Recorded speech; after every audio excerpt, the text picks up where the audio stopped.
Well, welcome. This is the first of a 4-week webinar series introducing people to the Kabbalah. It doesn't require any preliminary knowledge or any background in the subject, so everything will be introductory. Even some more advanced students may, however, find some thing of use or value in it. So welcome to you all. So let's start with what the Kabbalah is. Now, it is, oops, where do I go down here? Well, this is not what it looks like in Hebrew. This has gotten wrong. This is, unfortunately, this is spelt wrong. And the reason it's spelt wrong, I don't know how this got there, but the Hebrew is written right to left, and this is actually written left to right. So this is spelled backwards for any of you those who know Hebrew, but this is what it might look like. And it comes, ignore this because this is incorrect, but this is kaval, the verb, which is to receive. This is interesting. It's correct on my personal laptop, but for some reason this computer reversed the Hebrew letters for who knows what reason. So I don't know if that's going to be a problem later on, but I'll sort through it. So kaval means literally to receive, and it means all sorts of things, even in the very literal sense, which is, for example, it is said, and I'm not really sure that it's true, but Kabbalah in modern Hebrew refers to reception, as in television reception. So it means that quite literally. And in a way, that's kind of useful to know because there are two senses in which Kabbalah means receiving. One is kind of a receiving from above, that is to say, higher influences, almost like a television receiver or anything that takes broadcast signals, or receiving from the past. This is the usage you'll usually hear, and so that it means something like tradition. But it's not a bad idea to see that it's meaningful in both senses of the word. So it's a bit warm in here, so I'm going to keep mopping my brow. Anyway. And this is kind of what the mood of it is like. This is kind of a very contemplative tradition in a certain sense of the word, contemplation meaning contemplating texts, knowledge. It's not a martial arts tradition, for example. It has a great deal to do with poring over old scriptures, particularly the Bible, and seeing meanings in them. And there are many Kabbalistic texts. Now, there is no book called the Kabbalah. That is, there are books entitled that, but the Kabbalah itself is not a book. Kabbalistic books include the Sefer Yetzirah, the Book of Formation, the Zohar, Splendor, Bahir, Illumination. Those are Kabbalistic texts, but the Kabbalah itself is not a text. You may also want to know how to pronounce it. Well, I say Kabbalah. You notice that the word actually has 3 syllables, and I have heard Kabbalists themselves pronounce the word with the accent on each of them, Kabbalah, Kabbalah, Kabbalah. But the standard pronunciation in the dictionary and most American usage is to accent the second symbol, Kabbalah, as I'm doing. Don't be surprised if you hear it some other way. So it is this kind of very contemplative, text-oriented tradition. This, by the way, I believe is a Rembrandt. So the question then is, where did it come from? And there are 2 different histories of it. One is kind of a mythic history. That is to say, it was given, the teaching was given to Adam after he was expelled from Eden in order to find a way back. And Adam passed it down to his descendants, Enoch, Noah, Shem, who is Noah's son. Shem is sometimes associated with a very mysterious figure in the Bible named Melchizedek, who allegedly initiated Abraham. Now, these texts go back, huge teachings go back quite a long way, but they're not literally true. I think you probably kind of determined that this is historically where it came from. Mesopotamia and Mesopotamian influences on Judaism. For a geography lesson, Palestine, Canaan, Israel, is located southwest of Mesopotamia. And Mesopotamia was home of many great civilizations, the Babylonians, the Sumerians, the Assyrians, who had their own occult teachings. And this was kind of prevalent in the area. The Phoenicians, who were in Lebanon, which is north of Israel, also had something similar. So the Kabbalah, as we know it, arose out of all these divergent traditions. And here's an example of how you can see this. This is the Mesopotamian tree of life, or a Mesopotamian tree of life. It comes from the palace of King Sargon II of Assyria, just around the turn of the 7th century BC. It is the case that the Bible says almost nothing kind about the Assyrians from beginning to end. But there are reasons for believing that it was influential nonetheless. The Hebrew letters, for example, as we have them, were descended from what were called the Asherite or Assyrian script. So the Hebrew letter, they are modifications of the Hebrew of the Assyrian alphabet. So the Hebrews got their alphabet from Assyria. Again, this isn't in the Bible, but it's also reasonable to assume that they got certain other things as well. Now, one thing that is noteworthy about this particular diagram, as you'll see, you'll have the 7 arrows on the right, and these correspond to 7 levels. Now, as you know, the number 7 has an enormous number of associations and resonances in occult teachings of all sorts. In many cases, it has to do with the 7 planets that are visible. Planets here meaning including the sun and the moon. But leaving that off for a minute, we'll go on to the next one, which is the Kabbalistic tree of life. And here too, it has 7 levels. There are 7 levels to this tree. This is not counted for reasons we'll eventually get to. But you'll see there's 1 level, 2 levels, 3 levels, 4 levels, 5 levels, 6 levels, 7 levels. It is not identical to this, but you can see a family resemblance. And a family resemblance is kind of all we're really talking about here. And I'm not going to go any further into the history of the Kabbalistic tradition, because I say there are 2 versions, and only somewhat later do they actually converge. For example, the Sefer Yetzirah is the oldest Kabbalistic text. Is traditionally attributed to Abraham, who lived around 1900 BC.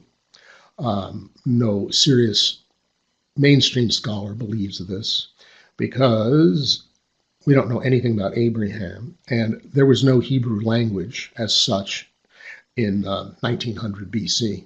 There was the language that later became Hebrew was at the time still a West Canaanite dialect. So again, there's the legendary history, which is worth taking into account, but also the factual history. And I'm going to emphasize more the latter, although the resonances from the, shall we say, mythic history are pretty interesting as well. Here's yet another version. And this tells us a little bit more. This is by a contemporary British Kabbalist named Warren Kenton, who writes under the name Zev Ben Shimon Halevi, and this is his drawing. It's in one of his books. And this thing here, basically, well, anyway, this says nothing, Ein. So, if you were in the process of manifesting a world, well, you start with nothing, right? We're talking about creation from nothing, so you start with nothing. The next, as they say, level of negative existence is Ein Sof. This is Ein, and this is Sof, and this is no limit, meaning the infinite. So you are already starting to talk about processes of manifestation here. For example, you now have, even hypothetically, you've posited something, even though you don't have it yet, called a limit. And of course, nothing can exist without a limit. All right. So those are the first two levels of negative existence. And in order for anything to, here is below is, this says tzimtzum, although you can't read it, I think, even if you can read Hebrew. And it means contraction or withdrawal. This is a major Kabbalistic idea, and it means that, in a sense, well, if God is everywhere, does that leave room for anything else? And the idea here is that there's a kind of contraction of the divine that allows manifestation to occur. So this Ein, this nothingness, is symbolized by the black, and the last veil of negative existence is what you call Ein Sof Or, which is infinite light, and you see that here, which is again not easy to read, even if you know Hebrew. Infinite light. Well, that's actually rather a curious concept, because here are the three veils of negative existence: Ein Sof, no limit, infinite light. Now, this is a somewhat paradoxical concept, because infinite light. Well, light is for seeing, but if light is infinite, how can you see anything? I mean, if you just imagine that everything is just pure, brilliant white light, and sometimes occultists are told to visualize that for one reason or another. Well, very good, but if everything is infinite white light, what are you going to see? Because everything is infinite white light. But I think you can take it to mean something like this, meaning that all is light. Now, seeing is possible. If you go back, this is still part of negative existence, but now it's the last level of negative existence. So something can begin. Now, these are all very abstract ideas, and they are kind of necessity impossible to conceive or describe totally. And in a certain sense, they will always be somewhat inaccurate, which is why you see certain, esoteric teachings seem to kind of say the same thing, but kind of not say the same thing. Well, that's because all of saying things is itself limited and restricted, particularly at these levels. So in a sense, you're kind of talking of veils. Well, what is a veil at that level? We're talking about nothing. But it's still useful to contemplate this kind of thing. And one reason to do so is not only to just understand some particular theory, but to be able to expand the capacities of your mind, at least to conceive possibly of things like that. And so broaden the mind's range. It has a kind of practical effect, as well as a matter of imparting information. So, you need something light to see, but there's another thing you need to see. There are always, anything that is seen involves two elements. Someone who sees and something that is seen. There is nothing that can be seen that doesn't involve those two things. We don't even know yet what these things are, but we have to at least posit that these exist. And this is where it all starts. Someone who sees is a self. We're using this in a very, very broad sense. It's not necessarily a personal sense, a self or an ego self, but there is a seer, and then there is something that is seen, and other. Here's a possible theosophical analog, because you will see theosophical texts talking about spirit versus matter. And in kind of their basic meanings, it's very difficult to find this contrast terribly enlivening. For one thing, if spirit and matter are so absolutely separate, what possible thing do they have to do with each other? They're like running on parallel tracks.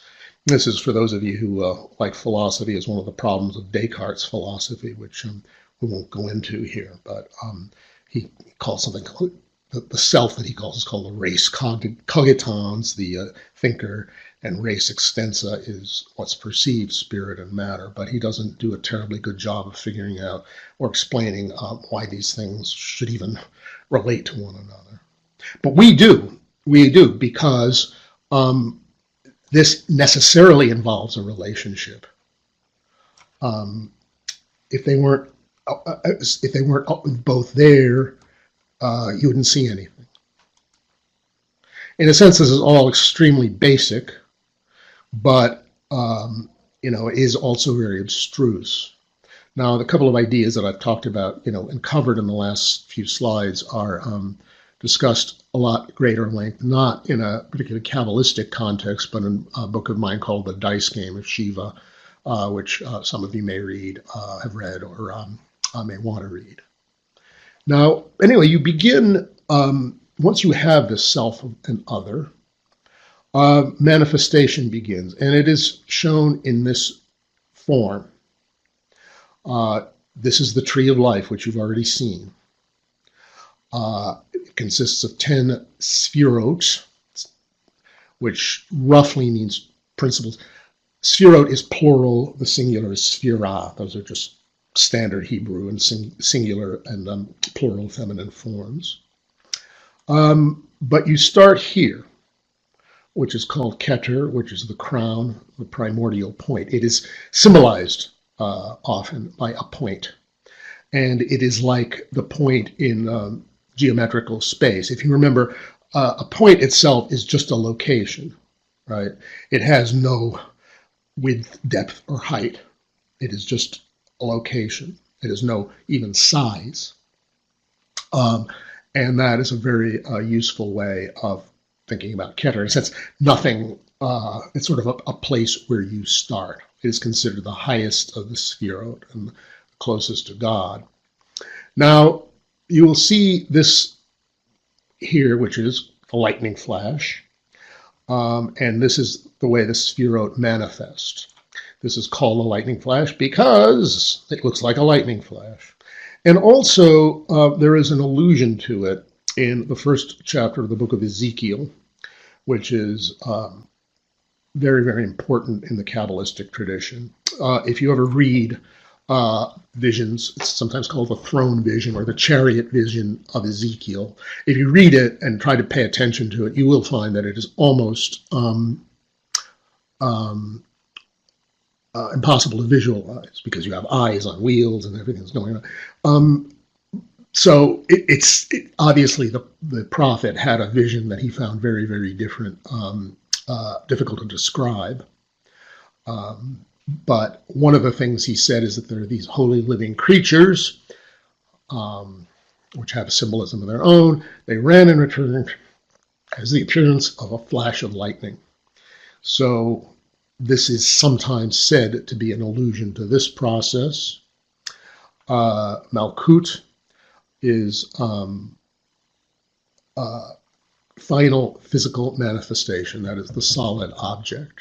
These are all the principles and processes in between that take us from nothing, symbolized, say, by this black space here, down to something, which is more or less the physical world we know. And the Kabbalah goes into a great deal of talking about that.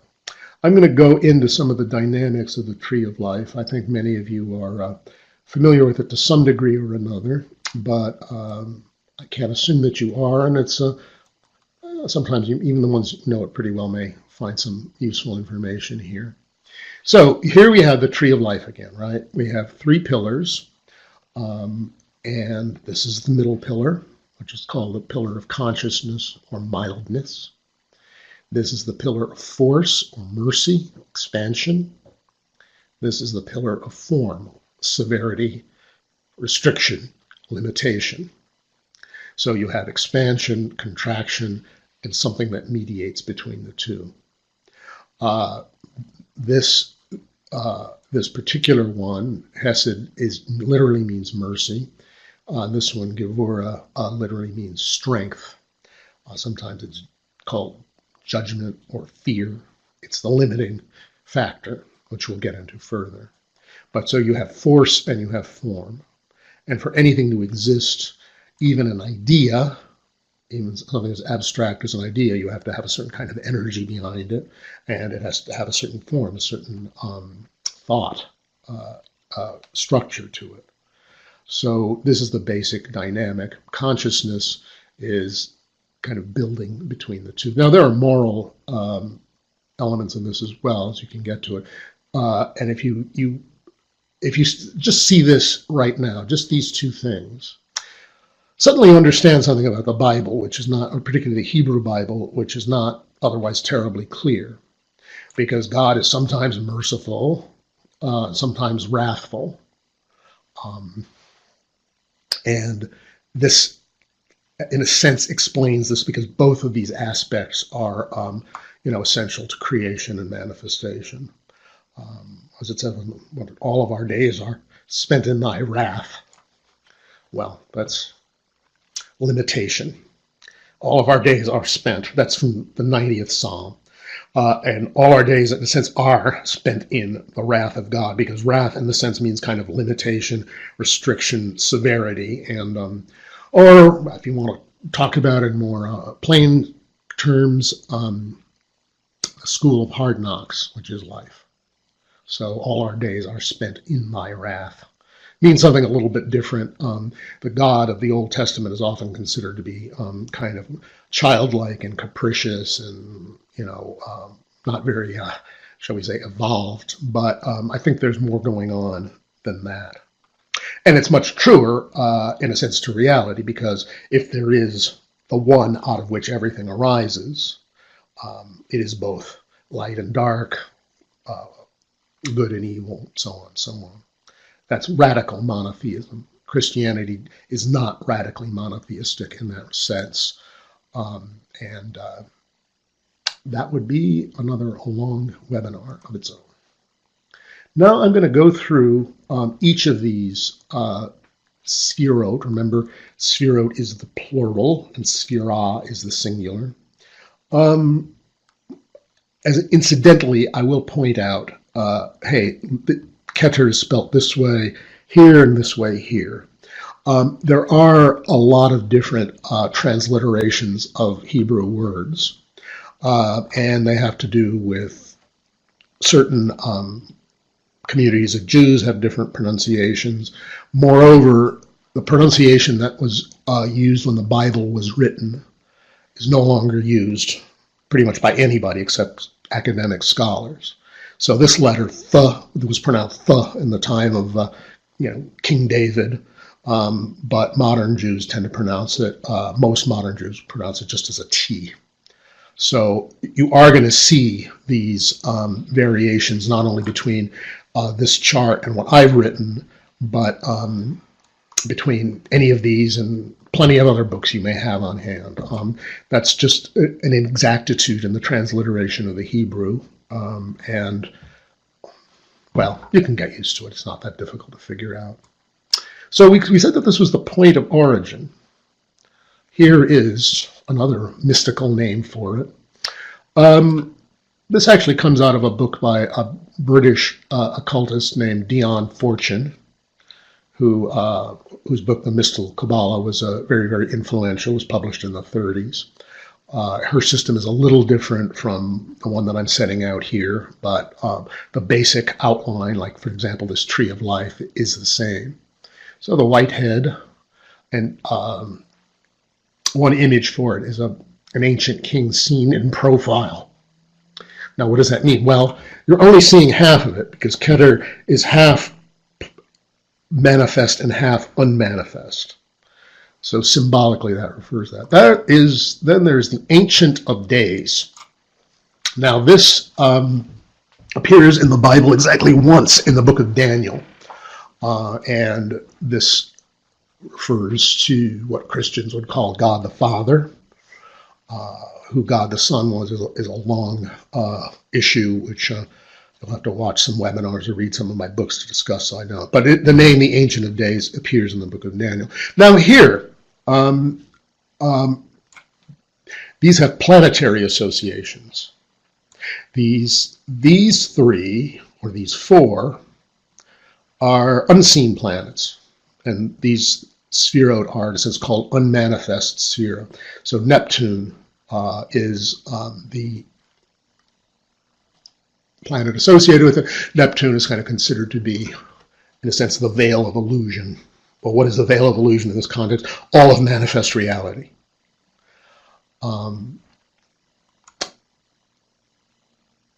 The Kabbalists also said that there are different names of God, which are all in the Bible, and that these names reflect different aspects of God that are connected with these sefirot. And there was a Kabbalist in the 16th century named Moses Cordovero who said the names of God are not associated with the sefirot. God forbid. The names are the sefirot. And that is true at a level we'll talk about in another lesson. This is usually the way. This is actually not a completely correct translation of this Ehyeh Asher Ehyeh, although practically everybody uses it. But why it's incorrect is a technical point that I can explain if somebody asks me about it later on, but I'm not going to talk about it here. The second principle is Chokhmah, which literally means wisdom, and it means primordial activity. That's still very undirected. It's like almost like an explosion, a primordial explosion. It's very tempting, by the way, particularly with these upper two sefirot, to use the metaphor of the Big Bang, because everything was compressed into a space the size of an electron or whatever, 14 billion years ago, and then for reasons that are never quite clear, everything kind of just exploded at once. Well, those are good ways of thinking of Keter and Chokhmah if you don't make the mistake of literalizing. That is to say, Keter is just not the point at the Big Bang way back when. This is all a process that continually is going on, and nothing would exist if it were not continually going on. But as a metaphor, these are perfectly good ways of thinking about these things. Every metaphor has to be even a good metaphor is partly false, because nothing is completely like something else. If it were, it would be the same thing. So whenever you look at metaphors of any sort, you always have to remember this, that they're necessarily going to be misleading. And this is something that's very, very often forgotten in just about everywhere. So in the Chinese tradition, it's Yang. Uranus is the planet associated with it, which is, astrologers will say is kind of the planet of revolution, upheaval. And this is the god name associated with it, the Tetragrammaton, Yahweh. And this is the biblical figure associated with it, Adam. Keter doesn't have a biblical figure associated with it except God himself. So we go on to Binah, which is this. And this means understanding, literally, and its primordial form, it is limitation. Yin, Saturn, Elohim, Eve. Here are a couple of other names from the Western occult tradition: the bright fertile mother and the dark sterile mother. This and the association with Saturn tell us a lot about Binah. Binah is, there's one Kabbalist who said, in Binah there is no severity, but she is the mother of all severity. Hey, guess what? This is the pillar of severity, remember? She's associated with Saturn. The male and female aspects of the gods are all to be taken with a certain amount of, shall we say, lightness, because all of these basic principles have both masculine and so, just because it's Binah and it's on the passive side of the filler doesn't mean, so to speak, that it has to be a girl. Saturn, or Kronos in Greek mythology, ate his children. And Goya, the Spanish painter, had a very vivid of this, Saturn kind of chomping on one of his offspring, kind of like it was a popsicle or something. I'm sure some of you have seen it. And that's because everything that comes into manifestation has to come out of it again. This is a process. It goes down and it all goes back up into the absolute. So, in a sense, it is life-giving and it is also life-taking. Called the bright fertile mother because everything goes through it. The dark sterile mother because, well, not everything goes through it. Binah has to do with, in a sense, yes or no, possibilities that can manifest or possibilities that cannot manifest. This is another long topic, but in the Kabbalistic tradition, there are what are called the kings of Edom, which were ruled before there was a king in Israel. This is in Genesis 37, and this refers to, again, a long subject, these refers to possibilities that can never manifest, that they just kind of fly out like sparks in a hammer, from a hammer, Smith's hammer, in one Kabbalistic text puts it. So now here, the next one is Da'at, which means knowledge, and it is also the abyss. You notice there's this funny little shadow on it. Well, Da'at isn't really a sphera like the others. There are 10 sphero, and if you count all these circles, there are 11, and this is the one that doesn't count. So it's called a non-sphera, paradoxically. It is an interval in which that has to be crossed from the unmanifest to the manifest. Notice, though, so there's no path here, right? So it is, in a sense, called the abyss. In occult terms, it's the dweller on the threshold. You could say psychologically, this level of the psyche, it's the dweller on the threshold. It's Pluto is associated with it. And guess what? Well, you may have heard that they decided that Pluto isn't a planet. Sort of, I guess it's a planet, except it's not really a planet. Well, doesn't that fit? Because this is a sphere, except it's not really a sphere. It's an almost perfect reflection of that fact. And psychologically, the dweller on the threshold is it's kind of, shall we say, a sphincter, which is a sort of graphic way of saying that it is the thing that keeps all of the elements of the unmanifest, in psychological terms, unconscious, from becoming conscious. And if this is blown apart or opened artificially, some say that this is a danger of many drugs, that this, it just kind of disarms this and everything comes pouring down and you may not be able to absorb it. You may or may not be able to absorb it. So dweller on the threshold. If you're interested in this figure, there's a novel written in the 19th century called Zanoni by Edward Bulwer Lytton, in which one of the characters gets into trouble with this dweller on the threshold.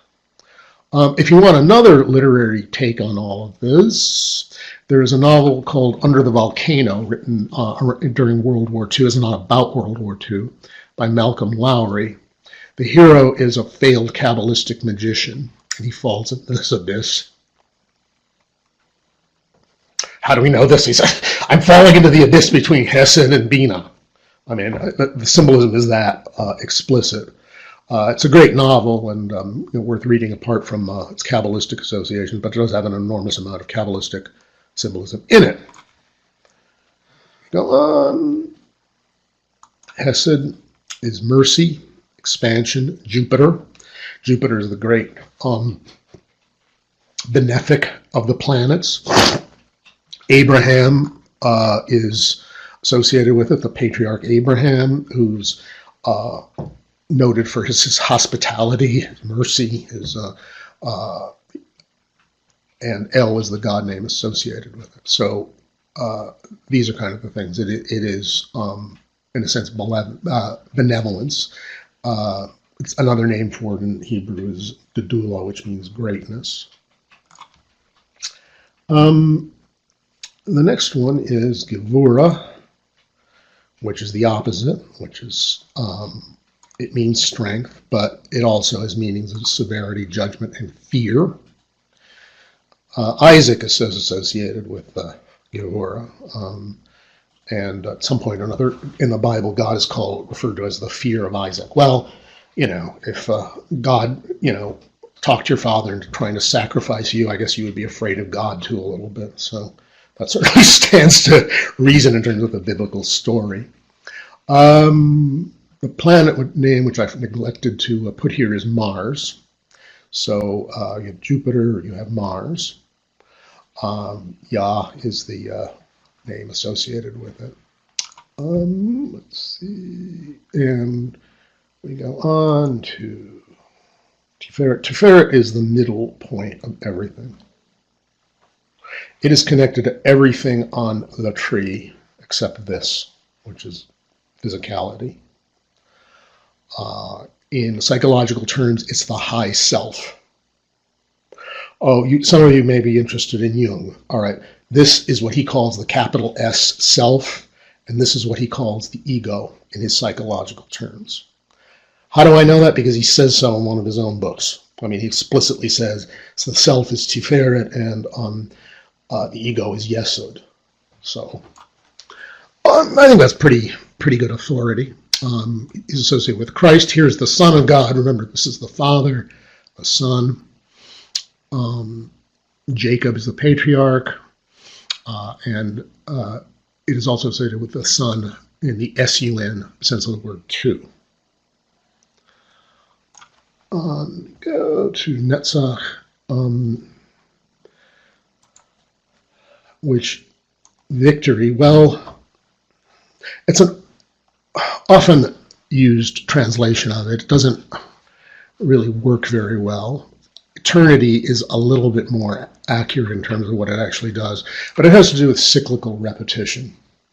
Now, you remember, this is the pillar of force, so this is kind of unconstrained expansion. This is controlled expansion. This is, shall we say, circular or repetitious expansion. Inertia, because inertia is the tendency of an object in motion to stay in motion as well, unless acted on by an equal and opposing force. That is kind of what it is. Moses was associated with Netzach, and so is the planet Venus. Venus is concerned with reproduction, right? So this is the cyclical repetition of the species, which is what she has to do with Venus. Yahweh Tzevaot, which is Yahweh of hosts, is the biblical name associated with it. Next one is Hod, or I suppose technically you really ought to pronounce it Hod. I never I don't know, I learned to pronounce it the other way and I've gotten used to it. This means, again, it's not such a great term for it. It literally means glory, but it's probably better translated by this Greek word doxa, which also means glory, but it also means appearance, how things appear to you. One of the meanings of this word is opinion. That is to say, what is your opinion? Your opinion is how something seems to you, right? So it's associated with pattern recognition, and the planet Mercury or Hermes. Well, how do you know what a cup looks like? Well, it's because it looks like lots of other cups you've seen in the rest of your life. So it is intelligence in that sense. In a sense, it's learned recognition, and this is learned response. I mean, they're all, Aaron, well, Hod is, as we say, well, I could almost say the brains of the operation. Aaron is the one who actually speaks before Pharaoh, because Moses, for some reason, has a speech impediment or something of the sort. It's rather mysterious. Moses, the lawgiver, doesn't speak. It kind of is Hod, that is to say, Netzach is inarticulate, and this is the articulate half. Without, again, wanting to force any analogies here, always a dangerous thing to do, you could probably think of this to some degree as the right brain, the inarticulate right brain, and the articulate left brain. Again, be careful going too far with these things. Yesod, well, I already told you it was the ego. Got it here. Image, person, El Hai Shaddai, which not entirely accurately is usually translated as the living and almighty, the moon. Joseph is the patriarch with his coat of many colors, because it's about the ego, as I said, the persona, and the moon. And the moon has a lot of connections with this, because, let's go back to Jung, if this is the ego, the conscious self, well, the moon has a light side and a dark side. The light side, the side you see, is your conscious ego. There's the part that you don't want to see, that you always hide, which Jung calls the shadow. It's the dark side of the moon. So this analogy is actually pretty apt, and it's almost impossible to think that Jung wasn't thinking of that to some degree at some point or another. Maybe he explicitly mentions it somewhere. Right? And this is the last. This is Malkut, the earth. Kingdom, solidity, manifestation, material. This is the God name, Adonai Haaretz, the Lord of the earth, David, and the earth is the planet associated with it. I've described this as a process of manifestation. To get back home, so to speak, it's going to be a process of ascent. This is, shall we say, the physical body. This is the ego. This is your rational mind. These are your instincts. This is your true self. Oh, guess what? Well, you have to go, if you get to your true self, where do you have to go? You have to go through this path, which is sometimes called the path of honesty. And means going through the shadow, the dark side of the moon. I have to wonder on a completely different matter if certain incidents in the United States are not reflecting the United States itself going through a confrontation with the shadow, without getting any more specific about it than that. Now, I'm going to leave this here, and I am only going to mention this as this is an equally important idea, but, what we've done now is quite enough for 1 hour. And the only thing I'm going to point out about this is that there are 4 worlds. These are the names: Absolute, the divine, Bria, spirit, Sira, form, Asiya, materiality. Colors are white, traditional colors white, blue, purple, red. Oh, by the way, why do you think the Israeli flag is white and blue? This symbolism appears everywhere in the Bible. The priests are supposed to wear tassels. The priests in the temple are supposed to wear tassels, and these tassels threads are pure linen, that is to say white, blue, purple, and red. So there's an allusion to the four worlds even in that. And you could well ask whether the Kabbalah was based on the Bible or the Bible was based on the Kabbalah. I would tend to say the latter, but that would be a long discussion. Bria is the realm of spirit or creation. That's literally what it means. Yetzirah is the world of form, psyche. Asiya is materiality. Oh, by the way, the book of Genesis. Well, a lot of you know that there are two creation accounts in the book of Genesis, one in chapter 1 and the other in chapter 2. And everyone kind of wonders why. Why does it have these two different creation accounts? It doesn't make any sense. The standard answer is that, well, there were two original stories and somebody glommed them together, which may well be the case, but why would he do that? Well, chapter 1 uses the word bara, which means create, and it refers to this level. Chapter 2 uses the verb yatsar, meaning to form, which has to do with this level. So the creation is at two completely different levels. Genesis 1 and Genesis 2. Where does materiality come in? Well, that doesn't really come in until after the fall. The word asiya comes in when God makes coats of skin for Adam and Eve. What are your coats of skin? Well, you're wearing one, and even you were wearing one even if you're sitting at your terminal stark naked. These are your coats of skin. I'm going to stop here. There's another 10 minutes, so fire away.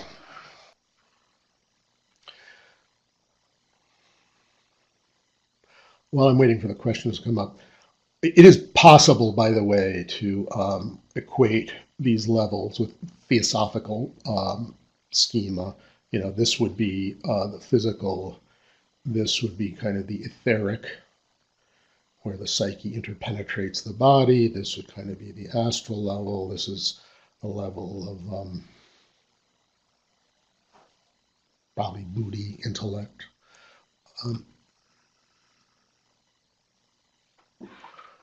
Okay, can you comment a bit? Can they read each other's question? They can. Okay. How did I become interested in the study of the Kabbalah? Well, I guess I've always been. I remember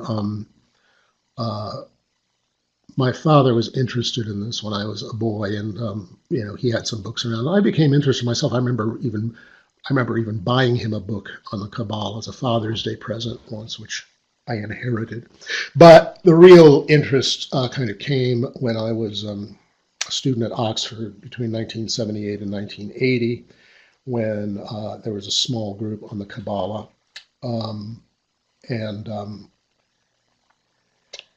I was part of it, and I'm still in touch with a lot of people from that circle. One of the people who started it was Warren Kenton, whom I mentioned earlier. And that's one, although not the only reason I'm using the system that appears in his books. It's still the one that makes the most sense to me. So I, kind of studied it and practiced it ever since then, with punctuated by lots of other traditions as well. The Kabbalah actually gives you a fairly good way of, in a sense, measuring your, where you are on the spiritual path.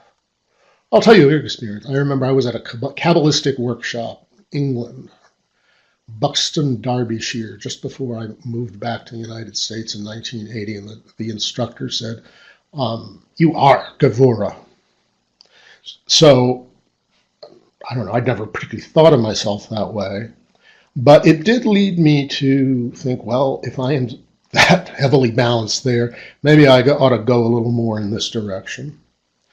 And so one thing I did, which is I studied a much more Hasidic, merciful teaching called A Course in Miracles, which definitely, helped me move more in that direction. So it gives you a way of showing your imbalances, and even if you're not even studying the same tradition, it gives you some way of saying, well, I need to move a little more here. So if you memorize this and internalize this, it answers a great deal. Oh, the body. Here are the parts of the body. All right. Well, let me get on the next one. It is very complex. Where is the seat of research today? Well, until about 50 or 60 years ago, there was very little academic research on the Kabbalah. It was all pretty much practitioners. Since then, the scholarship, particularly on the Jewish side of it, has really burgeoned. So there are scholars who study the Kabbalah in many, many major universities, both here and in Israel and in Europe. So there's no centered seat of research. There are many different Kabbalah lines and teachings and centers, some of them highly Jewish, highly even Orthodox, others more part of the Western occult tradition, which I've alluded to also, which is non-Jewish. There has been a Christian Kabbalah. I remember I said this is God the Father, this is God the Son. Well, in a sense, we could say this is God the Holy Spirit. So Christians have studied Kabbalah and practiced it since at least 1486, and probably earlier, except we have no real evidence of it. So this has been part of the non-Jewish world for a long, long time. You will hear sometimes say, people will talk about the occult philosophy of the Renaissance. This was basically common knowledge among intellectuals in the time of Shakespeare. Shakespeare's worldview is based on this occult knowledge of its time, which was pretty much the province of every learned individual. And the Kabbalah was very, very much part of it. Whether Shakespeare was familiar with the Kabbalah as such, some people have argued it. There's a long speech in The Merchant of Venice about the quality of mercy, which is Hesed, which some say reflects that. Whether Shakespeare himself knew this particular system, although it was around in that time, not something I would say, but the more general occult philosophy, which included ideas like these, I'm virtually certain he was familiar with and was the basis of his worldview. I assume you will deal with various books at a later date. I'm not sure what books you actually mean here. Maybe you could clarify that a little bit. I'll try to answer it if you do. Basic books. Well, my own book, Hidden Wisdom, A Guide to the Western Inner Tradition, has a chapter on the Kabbalah, which it would be a very good introduction to it. Warren Kenton, writing under the name Zev Ben Shimon Halevi, Halevi, has a kind of 8x11 kind of picture book called Kabbalah, Tradition of Hidden Knowledge, which is useful not only for setting out some of the basic ideas, but so I was distracted by this question here, but also in a lot of graphic form. Barbara's asking, well, I have material that we can print. Well,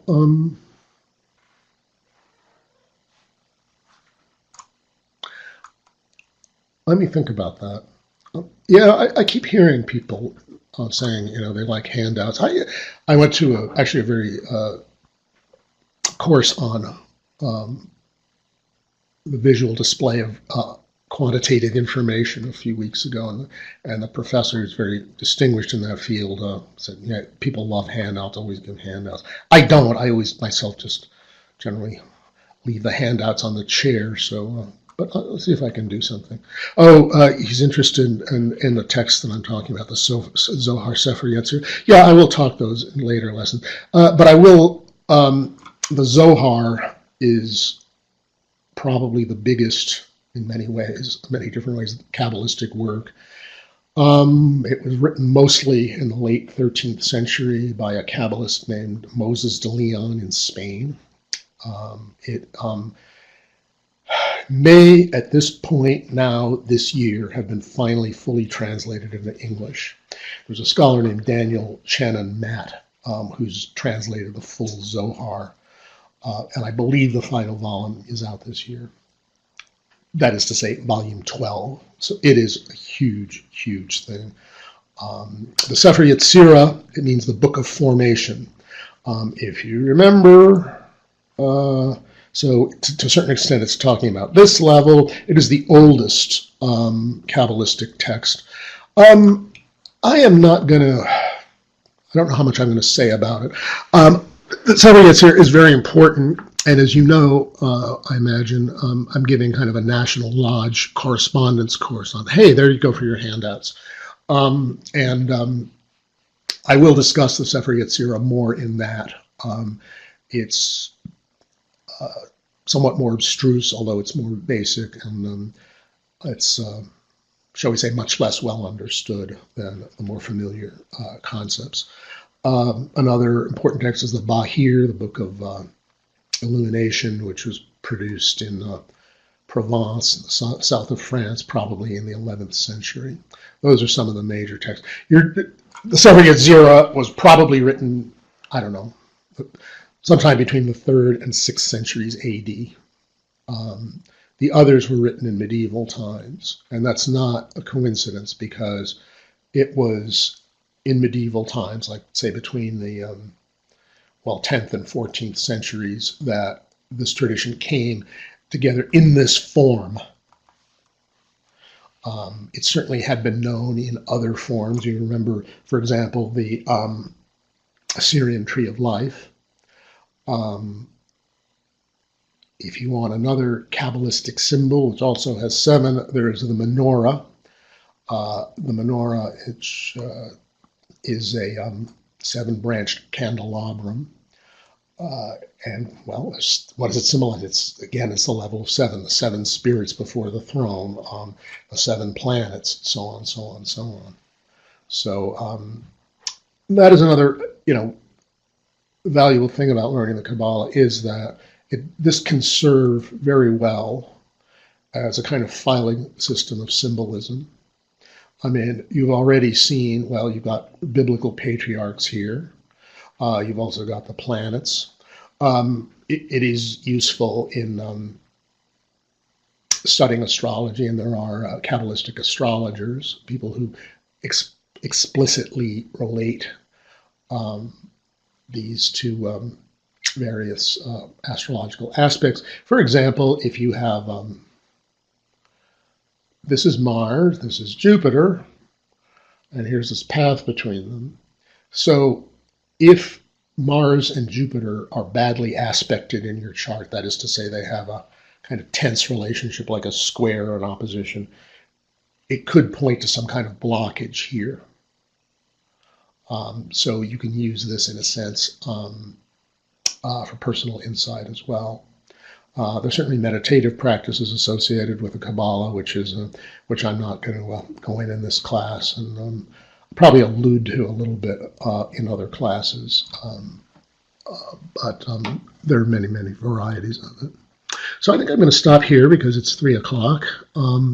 So I will be back, same time, same station next week. Thank you for coming.